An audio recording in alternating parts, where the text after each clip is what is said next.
mana saja. FM 91,2 Radio Kota Bati. Radio Kota Bati. Assalamualaikum warahmatullahi wabarakatuh. Dari kawasan Kerinci 7 FM 91,2 Radio Kota Batik, News Interaktif Solutif. Halo, hai, apa kabar malam hari ini? Ya, Senin tanggal 10 Februari 2025. Kabar Anda semoga aja sehat selalu dan berbahagia bersama orang-orang tercinta, orang-orang yang selalu menyimpan nama Anda di dalam doa mereka. Wow. Sungguh berartinya Anda ya.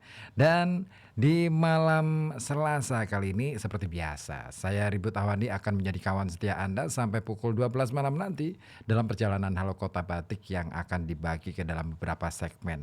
Segmen pertama ini kita akan berbagi informasi ya sampai pukul 9 malam nanti. Nah, pada pukul 9 malam kita akan kembali ya menyimak informasi-informasi terbaru dari Kota Pekalongan khususnya dalam RKB Malam.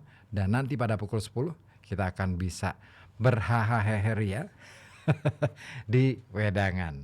Jadi pastikan Anda tetap pantengin terus FM 91,2 Radio Kota Batik, News Interaktif Solutif. Dan Anda juga bisa bergabung untuk menyampaikan informasi ataupun mungkin ingin menyampaikan kegiatan apa nih yang sedang berlangsung di kampung Anda, atau juga ada kejadian apa di sekitar Anda, boleh diinformasikan melalui saluran telepon 02854244474 atau juga melalui WhatsApp di 0855420912. Ya kawan, tanggal 10 Februari ini rupa-rupanya banyak peristiwa ya dalam kilasan sejarah.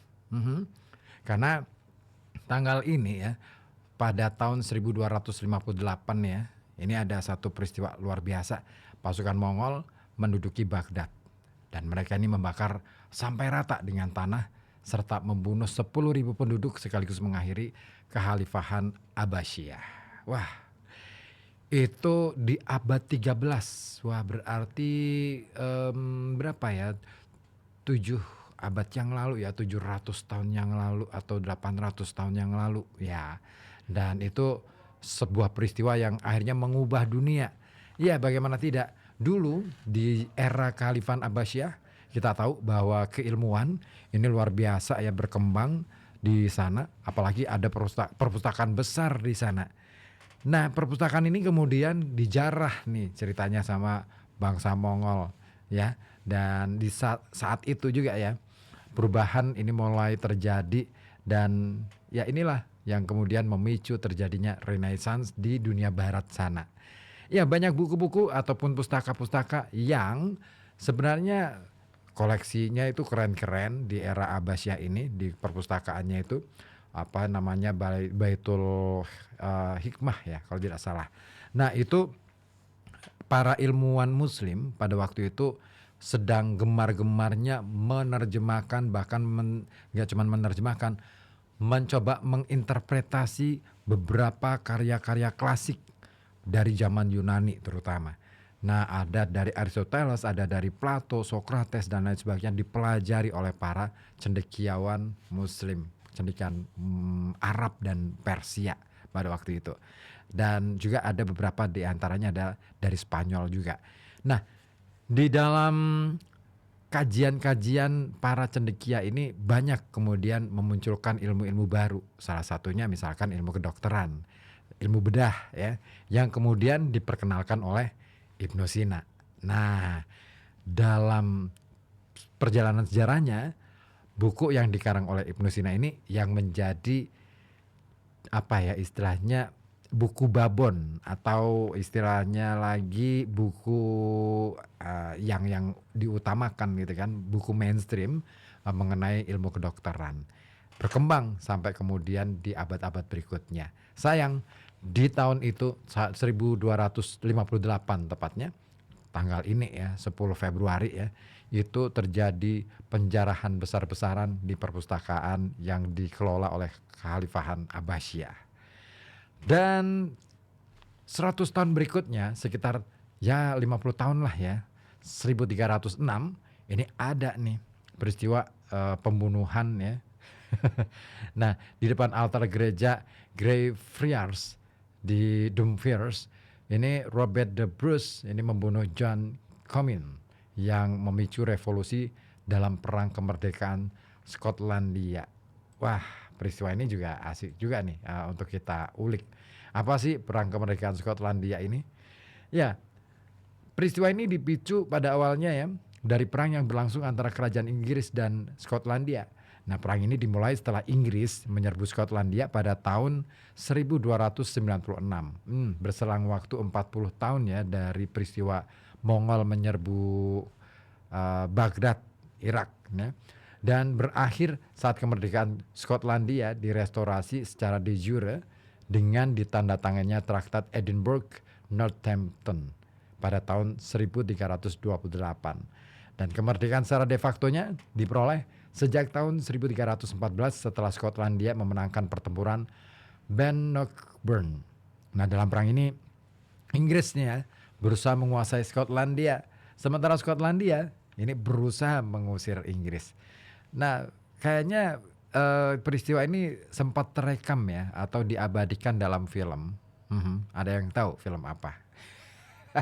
Coba deh ya, apa nih filmnya? Nah, setelah kerajaan Inggris ini menguasai Skotlandia nih kawan, ketidakpuasan rupanya menyebar ke seluruh Skotlandia dan pada waktu itu memicu kekacauan, chaos. Nah, tindakan-tindakan menentang ini semacam pertentangan, pemberontakan diarahkan pada pejabat-pejabat Inggris di waktu itu. Dan pada tahun 1297 meletuslah pemberontakan terbuka yang dipimpin oleh Andrew de Moray dan juga William Wallace. Ini adalah dua pejuang Skotlandia pertama yang menonjol. Ya, siapa sih Andrew de Moray?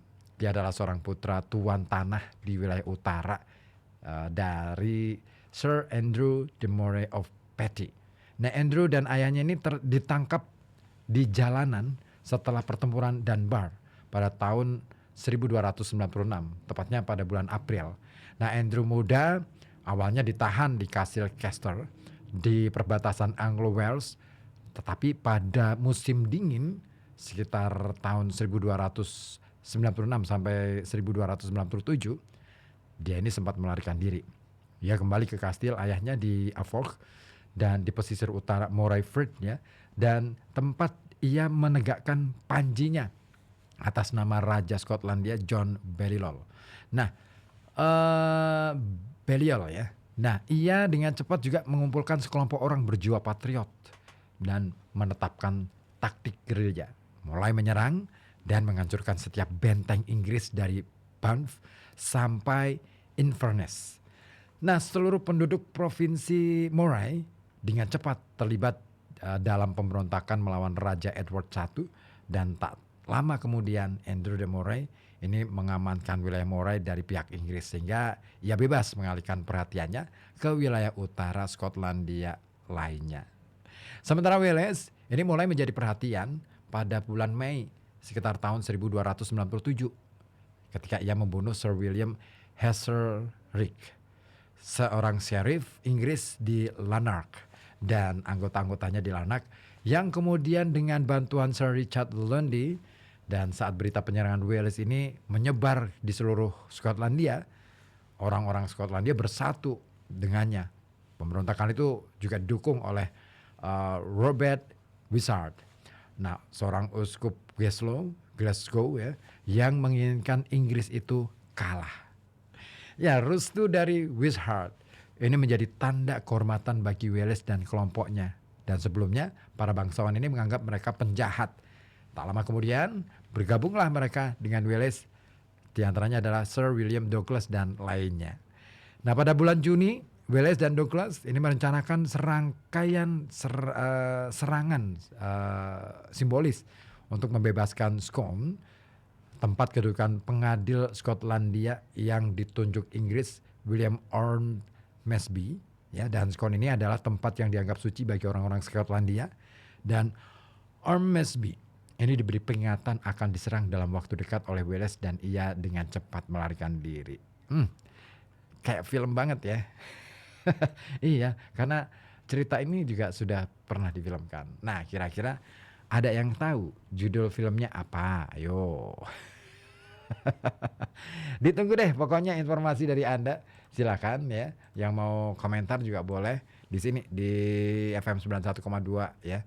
Terutama melalui saluran telepon 0285424474 ataupun melalui WhatsApp di 0855420912.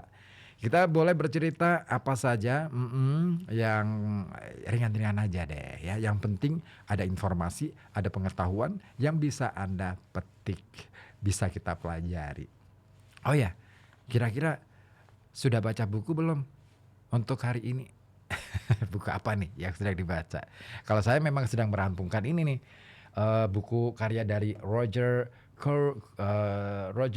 Crowley, judulnya Rempah-Rempah. Ini keren banget. Ternyata setelah saya baca ya, saya masih baru sampai ke bab berapa ini, 3. Wah, saya menemukan banyak hal, catatan-catatan sejarah mengenai perjalanan rempah-rempah dari bangsa Portugal dan juga pesaingnya Spanyol. Nah, yang menarik dari buku ini adalah ternyata untuk bisa sampai ke pulau rempah-rempah bangsa Portugal maupun Spanyol, ada saja intrik, penuh dengan intrik, penuh dengan ya namanya juga manusia ya. Kalau sudah dikuasai oleh kerakusan, pasti deh ada intrik-intrik di situ. Tapi yang paling mengherankan adalah posisi raja. Gimana sih sebenarnya Raja Portugal, misalkan Manuel I ya. Wah, dan juga Karl, raja dari mana? Spanyol pada waktu itu. Seru sih. Saya belum selesai. Nanti kapan-kapan kalau sudah selesai, saya akan bagikan ceritanya kepada Anda ya. Sambil nunggu kabar dari Anda, sambil nunggu informasi dari Anda ya. Ada baiknya kita ini dulu deh, satu lagi dulu ya untuk kebersamaan kita ya. Pokoknya kita selalu pingin segalanya lebih indah, ya enggak sih? Iya dong, masa enggak? Oke, ada Adera.